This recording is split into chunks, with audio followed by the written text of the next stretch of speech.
Good day, everyone. We are the House of Elijah, and for today, we are going to discuss the application of business principles, tools, and techniques in participating in various types of industries in the locality.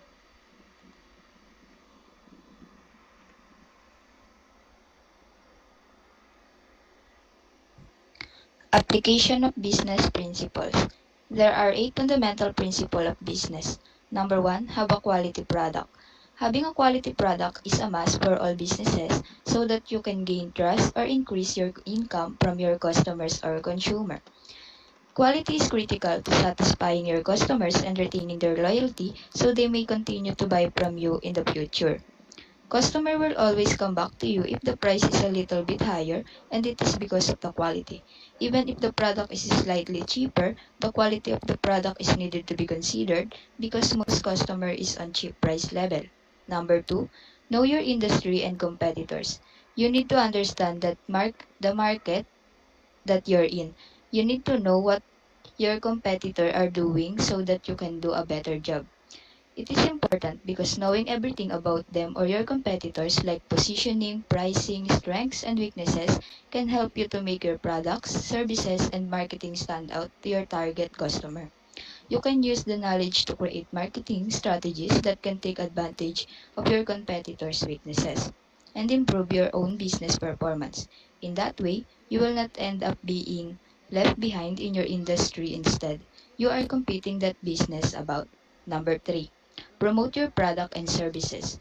You need to learn how to effectively promote your products to other people to encourage them to buy your products. Getting the word out about all you do is how you will grow your business. The more promote your brand, the more will the customers know about you and your customers, and the more will they be interested in your products. It is essential that business make use of the right media tool to target their customers. There are many ways to promote the products like TV commercials, flyers, blogs, or even the social media. Just make sure that it is eye-catching so that customer will take notice of it. Appearance is a must. Next. Number 4, build a great staff. Your employees are your most important asset. They are the one who can make or break your business because they are the one who are making the product or services that you are working. Show an example. Show how things should have done in your business. It enables them to apply what you can do into themselves so that business will run smoothly. Consider communicating in your staff, not just pure command and things. Communication builds relationship and it's needed so that your staff may feel comfortable working with you, so that they can adapt properly on what you know and what you can do. A staff without enough skills and knowledge may end up not doing well. It can affect your business seriously, like the bad service or poor quality of the product, and you can get to be responsible. Train your staff wisely. You can get a bad feedback from customers, so be responsible. Number 5 is understand organizational design. You need a basic understanding of how good business runs effectively, from its initial structure of departments and personnel to how individual projects are managed. You need to run your business as effectively and efficiently as you can. Seek for the things you need to know first before running a business so that it works well. Number 6, use capital and cash flow wisely. Your business needs to start on a good budget, but importantly, you need to have a positive cash flow as you develop. You need to have funds for your employees so you produce your products and sell them a profit. Cash flow is a measurement of the amount of cash that comes into the of your business in a particular period of time. When you have positive cash flow, you have more cash coming into your business than you have leaving it so you can pay your bills and cover other expenses. When you have negative cash flow, you can't afford to make those payments. The concept of having enough money to meet your financial obligations. It is also known as working capital. If you don't actually have cash on hand, your business will stop working. Managing your cash flow is all about figuring out when you're going to have cash in your hands, figuring out how to get more of it in your hands faster, and how to manage your spending so that you don't run into cash flow problems. Learning to manage cash flow is a foundational building block for managing your business finance. If you got that down, then you can start thinking about how to really grow your business, improve your margins and profit, and grow a healthy business. Number seven, understanding the fundamentals principles of accounting and finance. Understand and obey fundamental principles of accounting and finance, and always adhere to the regulation and laws that affect your industry. Obtain necessary permits, complete the file taxes, and pay strict attention to filing deadlines. Pay attention. Respect your customer. Respect is the most important aspect to have in life. If you give them respect, they will respect you and again. A bond between you and your customers so that they can put trust in your products and gain more consumers.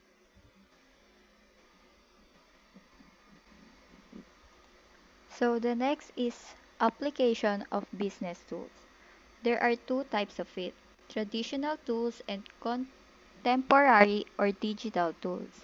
So for traditional tools, number one is television, advertisements, infomercial, and public relation events are some of the example. Number two is radio, wherein you can also hear advertisement and public relations. Number three is newspaper or magazine, where you can see all the classifieds and see all the print advertising. Number four is signages. These are the billboards, vehicle signs, and store catalogs. Number five is the others. These are the publicity, endorsement, celebrities, testimonials, community review, and word of mouth. Contemporary or digital tools. Number one, customer relationship management or CRM. CRM can help you to track almost every detail of your business that happens between you and your clients. CRM first developed in a big businesses, but now it's required to the small businesses. Number two is cloud collaborations, websites, or emails. It could be a very smart thing have your documents needs. Over the last decades, business headcount realized can be easier and cheaper to store information they need to do business on internet instead of their computers. Number three is electronic invoicing. Speaking of modern financial services, it's time for all small businesses to leave paper invoices to the history books. EIT or electronic invoicing tools can be used from a computer, cell phones, and many are now cloud-based, which means that you can or stop send an invoice from any job site at any time. Number four is social media management. Many of the top social media management tools are pre-at the levels of usage. Most common to small businesses, you can make a post anytime at your own convenience or have it scheduled using Facebook, Instagram, or Twitter when your customers are most active. You can make slight changes to the language and create different versions of your post which can be published at different times throughout the day. Number five and others.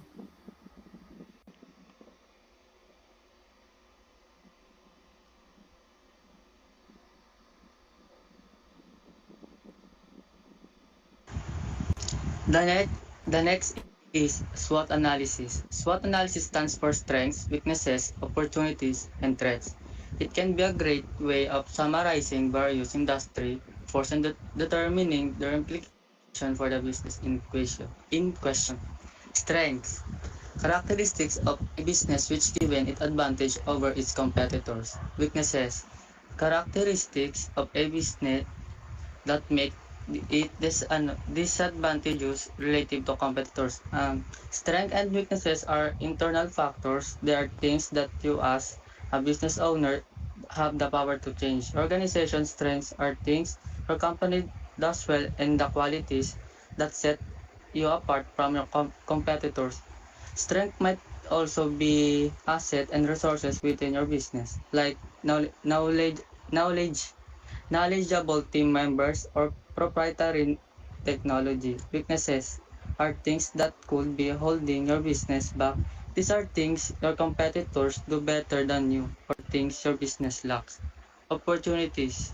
Elements in a company external environment that allow him to formulate and implement strategies to increase profitability.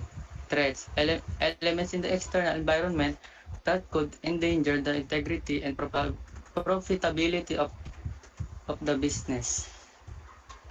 Opportunities and threats are external factors that are outside the scope of your control, but they can impact your operation, for better or worse. External opportunities include everything you could do to increase sales or grow your business. Opportunities can be a new market, new products, or emerging needs. Threats include anything that poses a risk to your success or growth. Threats can be new competitors, financial risks, and negative attitudes towards your business. SWOT analysis example.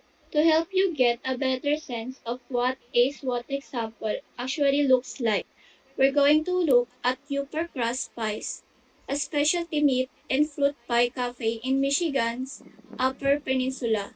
They sell hot, ready-to-go pies and frozen take-home options, as well as an assortment of fresh salads and beverages. The company is planning to open its first location in downtown Town and is very focused on developing a business model that will make it easy to expand quickly and that opens up the possibility of franchising. Here's what their SWOT analysis might look like. SWOT analysis for crust pies. Strength. Location. Our first location downtown will draw in visitors and downtown shoppers. Uniqueness. We stand out as a unique alternative to fast food and we offer consistently high quality food in a distinctive atmosphere. Strong management. We have assembled a team that embraces different disciplines with expertise in all areas of the business. Weaknesses. Lack of capital. All startup funds will come from loans and investors. Lack of reputation. We have not established ourselves as a reputable meat pie provider yet. Opportunities. Area growth. Town is growing by 8.5% annually. Working families with children. This is a growing population both in numbers and in their choice of convenient foods. Two-income families have less time to prepare a meal. Threats. Competition.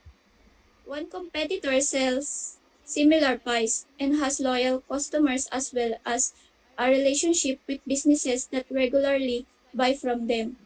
Being unprepared for opening numbers. Initial poor service or product quality could discourage customers from returning.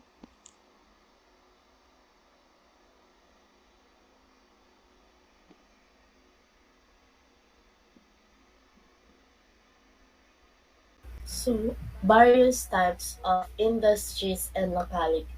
Industry, a group of productive enterprises or organizations that produce or supply goods, services, or source of income. So an industry is a group of companies that are related based on their primary business activities. In modern economies, there are dozens of industry classification. Industry classification are typically grouped into larger categories called sectors.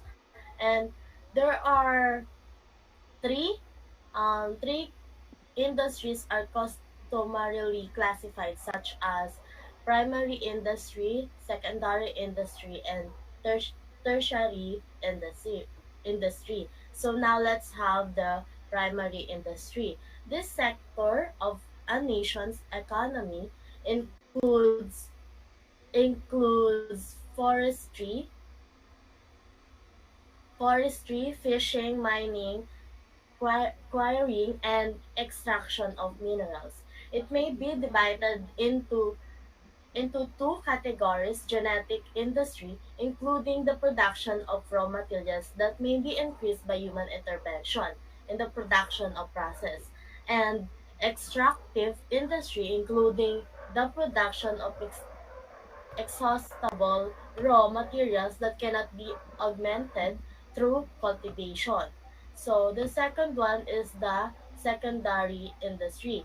This sector, also called manufacturing industry, first takes the raw materials supplied by primary industries and processes them into consumer goods, or second, further processes goods that other secondary industries have transformed into product, or third, builds um, builds capital goods used to manufacture consumer and non-consumer goods. Secondary industry also includes energy producing industries like hydroelectric industry, as well as the construction industry. So secondary industry may be divided into heavy or large scale and light and small scale industry. Large scale industry generally requires heavy capital investment in plants and machinery, serves a large, diverse market, including the other manufacturing industries, has a complex industrial organization, and frequently a skilled specialized labor force, and generate a large volume of output. output. And the last one is the tertiary industry.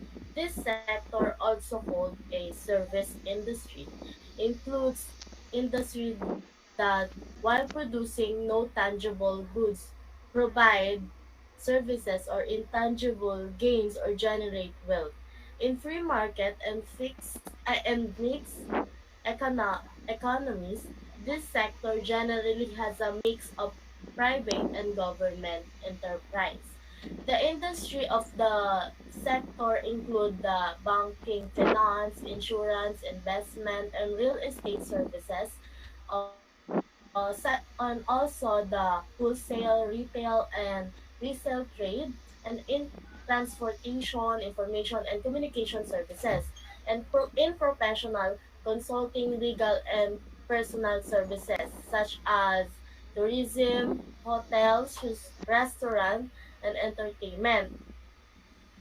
And they also has a repair and maintenance services, education and teaching, and health, social welfare, administrative, police, security, and defense services. So, so that's all. Thank you for listening. Hope you understand our our discussion. Thank you.